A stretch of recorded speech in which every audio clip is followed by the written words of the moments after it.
Merhaba arkadaşlar. Biliyorsunuz ülkede siyasi durumla ilgili tartışmalar esas olarak CHP içindeki mutlak bulutan tartışmalarıyla birlikte yürüyor. Bu konu gündeme geldikten sonra Kemal Kılıçdaroğlu'nun bir hain olup olmadığı konusu çok sık bir biçimde tartışılmaya başlandı. Geçenlerde bir arkadaş bana bunu sordu. Yani hocam bu konuda ne düşünüyorsun diye sorduğunda ona belli konuları anlatmaya çalıştım. Bu konuları anlatmaya çalışırken aslında Kılıçdaroğlu ile ilgili değindiğim noktaların insanın evrimiyle ilgili olarak milletlerin ve milletleşmelerin oluşmasıyla ilgili burada ele aldığım bazı psikolojik süreçlerle doğrudan ilgili olduğunu fark ettim. Dolayısıyla bu videoda konuyu bu yönüyle ele almaya çalışacağım. Şimdi Kılıçdaroğlu'nun bir hain olup olmadığı meselesi tartışılırken birçok insanın işin içinden çıkamadığı şöyle bir paradoks var. Yani Kılıçdaroğlu biliyorsunuz genel başkanlık sürecinde oldukça başarısız birisiydi. Bu başarısızlığı yani 13 seçimi ardı ardına kaybetmesi ve buna rağmen hiçbir şey olmamış gibi yoluna devam etmeye çalışmasıydı. Ama koskoca bir partide bir kişi 13 tane seçim kaybediyor ve buna rağmen başkanlığı sürdürebiliyor ve ayakta kalabiliyorsa aslında orada sorgulanması gereken o partinin kendisi olması gerekirdi. Yani bu nasıl bir parti ki bu kadar başarısız bir başkanla yola devam ediyor. Üstelik bu başkana bayrak açan ya da onu devirmeye çalışanlar da sonuçta onun en yakınındaki insanlardı. Neyse bu konunun bir yanı. Ortayı kaybettikten sonra yapılan bütün anketlerde partinin neredeyse %90-95'e yakın bir kısmı kendisinden memnun olmadığını ve artık onu değiştirmek gerektiğini söylüyorlar. Bütün bu gerçekler ortadayken Kılıçdaroğlu bile bile bu mutlak bulutlan ve kayyumluk işine gönüllü olarak aday oldu ve kendisine verilen bu görevi hevesle kabul ederek neredeyse CHP'yi bitirmek için elinden gelen çabayı gösteriyor. Şimdi normal bir mantıkla baktığınızda Kılıçdaroğlu'nun bu yaptığının akla hayale sığabilir bir yanı yok. Yani her şeyden önce yaşı 80'e merdiven dayamış birisi. Bu saatten sonra partide ne kadar kalabilirsin, ne yapabilirsin? Bu kadar başarısızlıktan sonra partiyi tekrar ayağa kaldırman, bir yerlere getirmen böyle bir şey olamaz, mümkün değil. Mutlak butlan kararından sonra yaşananlar ortada. Ve en önemlisi belli bir noktaya gelip belli bir isim yaptıktan sonra kendisini hain olarak nitelendirilebilecek bir duruma düşmesi ve bu yanıyla da kendisi öldükten sonra çocuklarına, torunlarına bırakabileceği böylesine çok kötü bir yaftayı, hain olarak damgalanmayı sineye çekebilmesi ve buna rağmen gözü kara bir biçimde bu tutturduğu yolda devam etmeye çalışması inanılmaz bir durum gibi geliyor. Ki gerçekten de öyledir. Neredeyse olanaksız bir mücadelenin içine girmesine onu sevk eden ne olabilir? Yani onu buna sevk edebilen bir kaset komplosu ya da hakkındaki bir takım şaibeler, şunlar bunlar olabilir. Böyle komplo teorileriyle ilgili bir sürü şeyler ortalıkta dolaşıyor ama yani sadece bunlarla bu konuyu açıklamak yüzeysel kalacaktır. Burada Kılıçdaroğlu gibilerinin aslında durumlarını esas olarak insan bilinci, insan kişiliğinin nasıl oluştuğuna ilişkin verilerle birlikte ele almak durumundayız. Yani bir insan doğuştan belli bir kişilikle doğmuyor. Daha önceki videolarda da döne döne anlatmaya çalıştığım gibi bizim beynimizde belli yönlere ilişkin belli genetik kodlanmalar, belli potansiyeller var. Ama esas olan bu potansiyellerin toplumsal yaşamda nasıl işlendiği ve nasıl geliştiği kişilik bunların bir bütünü olarak oluşturuyor. Şimdi kişiliğin bu biçimde oluşmasında toplumsal çevrenin yetiştirilen koşulların son derece büyük önemi var. Bu açıdan bakıldığında Kemal Kılıçdaroğlu aslında Tunceli, Dersimli bir ailenin çocuğu olarak azından ezilen ve dışlanmaya çalışılan Alevi ve Kürt kesimlerin bir bireyi olarak bu devlet içerisinde belli noktalara gelmiş. Dolayısıyla bu süreçte büyük ihtimalle eğitim süreci içerisinde ve devlet kademelerinde yükselirken devletin çıkarını halkın çıkarından üstün tutan bir anlayışla yetiştirildiği ortaya çıkıyor. Ona çok benzer bir biçimde geçmişte Bülent Ecevit örneği vardı. Ecevit de dışarıdan baktığınız zaman son derece alçak gönüllü, yolsuzluğa bulaşmamış, kıt kanaat geçinen, yani örneğin neredeyse devletin verdiği arabaları bile kullanmayan, tarifeli uçaklarla gidip gelebilen, her şeyle böyle mükemmel bir insan profili çiziyordu. Fakat aynı Ecevit gerekli olduğunda derin devletin en acımasız adamlarının, Mehmet Ağar'ların, işte Doğan Güreşler'in yapamayacağı işleri yapabilen, onların alamayacağı kararları acımasızca alabilen ve uygulayabilen birisiydi. Yani bu tür kişilerin kişiliklerini yalnızca onların bize sundukları konumlarıyla ve sözleriyle değerlendirmemek gerekiyor. Şimdi bu açıdan bakıldığında Kemal Kılıçdaroğlu'nun da ahlaki meseleler ya da devletin bekası için ortaya çıkarak kendisini ve kendisinin ötesinde çoluğunu, çocuğunu, geleceğini riske atacak bir hareketleri bu kadar pervasızca yapabilmesinin nedeni onun yetişmiş olduğu ortam ve bu kültürel ortamda geliştirmiş olduğu kişiliğiyle ilgili bir durum.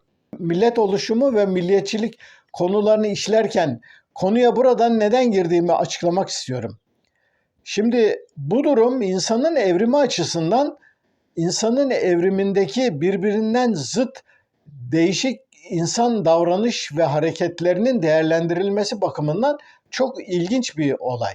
Yani insanın evrimi herhangi bir primatın evriminin otomatik sonucu değildi. Biliyorsunuz insanın evrimi esas olarak grup seçilimi ve kültürel gelişmeyle belirlenen bir süreçle bugünkü konumuna geldi.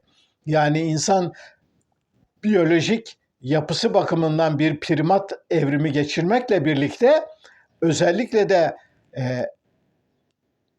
ayağa kalktıktan, aletler yapmaya başladıktan ve ateşin bulunmasından sonraki süreçte geliştirmiş olduğu kültürel yaratımlar nedeniyle insanın evrimi esas olarak bir biyolojik evrim değil, bunu hızlandıran kültürel evrimle at başı giden bir gelişmenin sonucu oldu. Şimdi bütün bunların önemi nedir? Bütün bunların önemi şudur. Yani bugün insanlar dünyanın neresinde olursa olsun insanlarda belli eğilimler vardır. Bu eğilimler insanların uzun evrimsel süreçte edindikleri bir takım özelliklerin devamı niteliğindedir. Biliyorsunuz son 15 bin yıldaki Neolitik devrim dönemine kadar insanlar hominin eşitçilik dediğimiz ilkel komünist bir düzende evrimlerini sürdürdüler.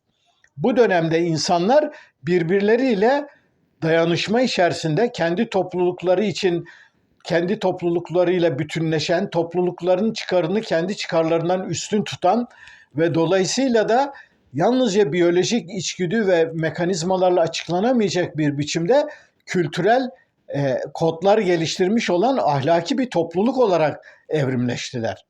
Ve dolayısıyla böylesi özellikler dünyanın bütün her yerinde bütün insan topluluklarına görülüyor. Nedir bunlar örneğin? Bir önceki videoda anlattığım gibi eşitsizlik tiksintisi. Kendilerine ayrımcı bir şekilde davranılmamasını isterler. Yani herkesin birbirine eşit olmasını arzularlar. Kendilerine davranıldığı gibi başkalarına da davranılmasını isterler. Bu bir dünyanın bütün ülkelerinde her yerde geçerli bir özelliktir. Bütün toplumlarda insanlar karşılıklılık ilkesine son derece önem verirler. Sen bana iyi davranırsan ben de sana davranırım. Yani sen bana bir şey verirsen ben de sana veririm. Hatta ben sana daha fazlasını veririm. Yani bu karşılıklılık ilkesi dünyanın bütün köşelerinde her tür insan topluluğunda görülen insanın evrimleşmesinde neredeyse genetik kodlara işlenmiş davranış örüntülerinden birisidir. İnsanlar yiyecek bulmanın zor olduğu, hayatta kalmanın tek başına mümkün olmadığı ve toplu halde yaşamak zorunda oldukları dönemde bu hominin eşitlikçiliği sürdürmek zorundalardı. Ve bu zorunlu hominin eşitçiliği sürdürmek için bir sürü ritüeller, kurallar, tabular, yasaklar geliştirmişlerdi. Ve bu yasaklara uyarak milyonlarca yıl evrimleştiler. Fakat Neolitik devrimden sonra üretim araçlarının gelişmesiyle birlikte az sayıda insan, çok sayıda insanın beslenebileceği yiyecekleri üretebilir hale geldiğinde toplumlar içerisinde ayrımlar başladı. Ve o zaman da milyonlarca yıllık süreç içerisinde yoksunluk ve yoksulluk koşullarında bastırılmış olan primat içgüdüler, yani insanların boyun eğme, alfa özelliklere sahip bireylere karşı itaat etme, belli statüler elde etme, hiyerarşik yapılar oluşturup kendi çıkarını diğerlerinin aleyhine geliştirme yönündeki bir takım primat içgüdüler tekrar gelişmeye başladı. Yani burada ne olmuş oluyor? İnsanlığın evrimleşme sürecinde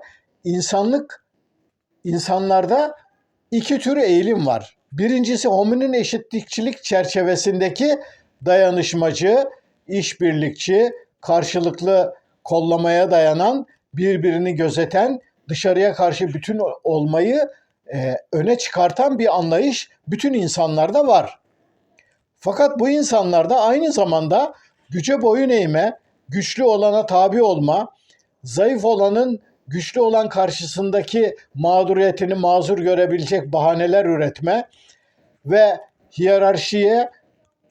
hiyerarşik yapılanmada her zaman daha üste yer alabilmek için tepedekilere yaltaklanma ve statü peşinde koşma gibi belli primat özelliklerin de gün geçtikçe güçlendiklerini görüyoruz. Bunları şunun için anlatıyorum.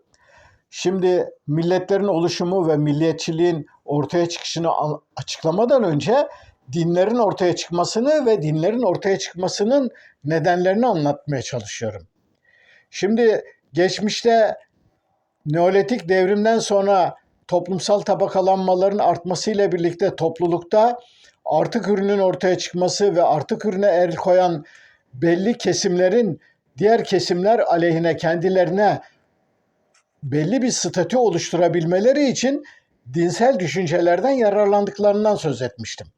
Şimdi buna ilişkin sayısız örnek vermek mümkün. Örneğin bunun en çarpıcı örneklerinden birisi Mezopotamya ve Mısır'da gördüğümüz ve bugün de hala insanların çoğunu peşinden sürükleyen astroloji ile ilgili kehanetlerde görebiliriz. Şimdi bildiğiniz gibi astroloji aslında bir sahte bilim, şarlatanlık yani. Çünkü astrolojiye geçerli olabilecek bütün varsayımların hiçbir bilimsel temeli yok. Yani milyonlarca ışık yılı uzaklıktaki belli yıldız kümelerinin bir astrolojik burç oluşturduğu söyleniyor. Oysa ki bu milyonlarca ışık yılı uzaklıktaki yıldızların birbirleriyle burç oluşturmalarını temellendirilebilecek hiçbir bilimsel veri yok. Peki bunlar nereden çıktı? Daha önce de anlatmıştım. Bunların ortaya çıkması toplumlarda belli din adamlarının ortaya çıkması, bunların gök gözlemleriyle yaparak yağış döngülerini tahmin etmeleri ve dolayısıyla sel taşkınlarını önceden haber verebilmeleri ya da ekim zamanını bildirme gibi belli özellikleri geliştirdiklerini görüyoruz. Dolayısıyla bu din adamları bu edinmiş oldukları gözlemlere uygun bilgileri yalnızca kendilerine has bir biçimde kabul ettirerek bunlar sayesinde kendilerini toplumda giderek ayrıcalıklı kılmaya başladılar. Yani bu astrolojik hikayelerin ortaya çıkmasının temel nedeni budur. Dönem için belli simgeleri belirtiyerek böylelikle burçları oluşturdular ve bu burçları takip ederek belli somut bilgiler ortaya koyabildikleri için de insanlara inandırıcı geldiler. Ve böylelikle rahipler sınıfı toplumda kendilerine ayrıcalıklı bir yer edinmeye başladılar.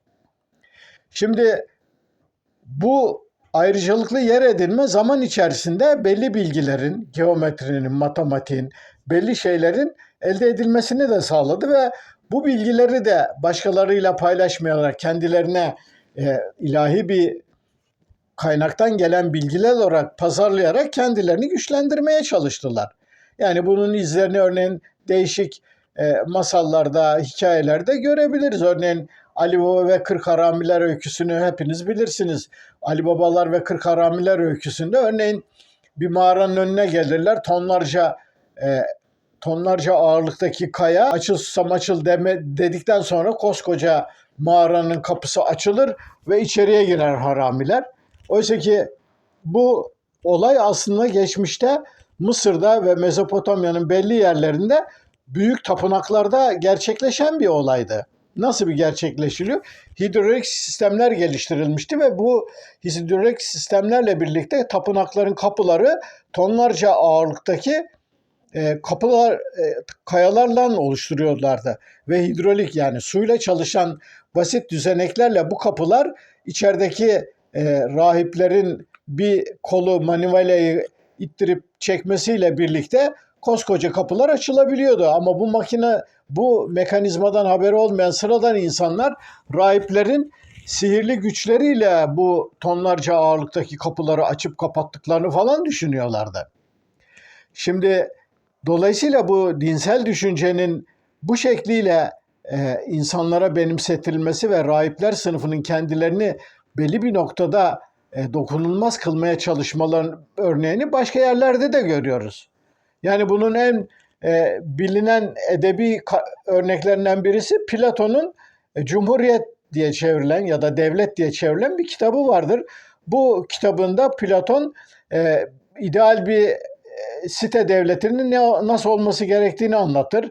Bu site devletinde bir tarafta yöneticiler, bunlar altın soy olacaktır. Bir tarafta savaşçı ve koruyucu askerler, bunlar gümüş soy olacaktır. Bir tarafta da çalışanlar, yani üreticiler, çiftçiler, zanaatçılar ve çiftçiler olacaktır. Bunlar da bakır soy olacaktır. Ayrıyeten köleler falan da var tabii. Bütün bunların olmasını gerektiğini uzun uzun anlatır ama bir noktada kitaptaki diyalogda birisi Platon'a sorar. İyi de der, bu insanları bu üç ayrı gruba böldüm. Burada olduklarına insanları nasıl ikna edeceğiz der. Bunun için der bir tane efsane üreteceğiz. Bu efsanede insanları yaratırken Zeus'un ve tanrıların onların mayasına birinci grup için altın, ikinci grup için gümüş, üçüncü grup için bakır karıştırdığını ve dolayısıyla bu şekliyle insanların üç grup halinde zaten var olduklarını söyleyeceğiz diyerek kendi ideal devletinde toplumu tabakalara bölünmüş bir biçimde oluşturabilmenin ideolojik zeminini bu biçimde oluşturmaya çalışmıştır. Şimdi bunun en açık örneklerinden birisini biliyorsunuz Hindistan'daki Hinduizm ve onun değişik özelliklerini görüyoruz. Orada da işte insanlar reenkarnasyona inandıkları için her dönemde dünyaya bir ruh olarak geliyorlar. Önce böcek oluyorsun, sonra işte küçük bir hayvan oluyorsun, sonra daha büyük hayvan oluyorsun, daha sonra insan oluyorsun, ondan sonra tekrar başa dönüyorsun. Böyle döngü oluyor ve bütün bu yapıyı mazur gösterecek bir biçimde Hindistan'da kast sistemi binlerce yıl varlığını sürdürdü ki bugün bile hala etkisini sürdürebiliyor. Yani bütün bunlarla şunu anlatmaya çalışıyorum. Demek ki Neolitik devrimden sonra insan toplulukları hominin eşitlikçiliğin ötesine geçip primat içgüdülere uygun olarak statü peşinde belli gruplara hakim oldukları ve diğerlerine boyunduruğu altına aldıkları bir yapıya geçebilmek için ideolojik mazur gösterici sistemler geliştirmek durumundaydı ve bu sistemlerin başlangıçtaki en ideali dinsel ideolojilerdi. Ve dolayısıyla bütün insan topluluklarında dinsel toplulukların yönetici zümrelerle kenetlenmeleri, bütünleştirmeleri ve din daha sonra kurulan kurumsal dinlerin her zaman yöneticilerin kutsayan ve onlarla birlikte toplumu yönetmeye çalışan ayrıcalıklı kesimler olmalarının nedeni budur. Yani milliyetçilik ortaya çıkana kadar sınıflı toplumlardaki farklı tabakaların birbirlerine boyun eğdirmelerinin temel aracı dinsel hakimiyet biçimiydi ve dinsel hakimiyet biçiminin neden bu kadar önemli olduğunu ve neden insan toplumlarında dinin ortaya çıkmak zorunda olduğunu önceki videolarda anlatmaya çalıştım. Dolayısıyla milletlerin ortaya çıkması ve milliyetçiliğin ortaya çıkması konularını tartışırken dinsel ideolojilerin işlevlerini ve oynadıkları rolü de göz ardı etmemek gerekiyor. Kuşkusuz bu dinsel ideolojiler içerisinde ezilenlerden yana tavır alan aykırı dinsel hareketlerin ve ideolojilerin de olduğu söz konusudur. Fakat bunlar genel gidişatta bozmayan aykırı istisnai durumlardır. Yeri geldiğinde bunları da tartışacağım. Beni dinlediğiniz için teşekkür ederim. Yorum yapan, destekleyen, eleştiren bütün arkadaşlara teşekkür ediyorum. Bir sonraki videoda buluşana kadar hoşça kalın.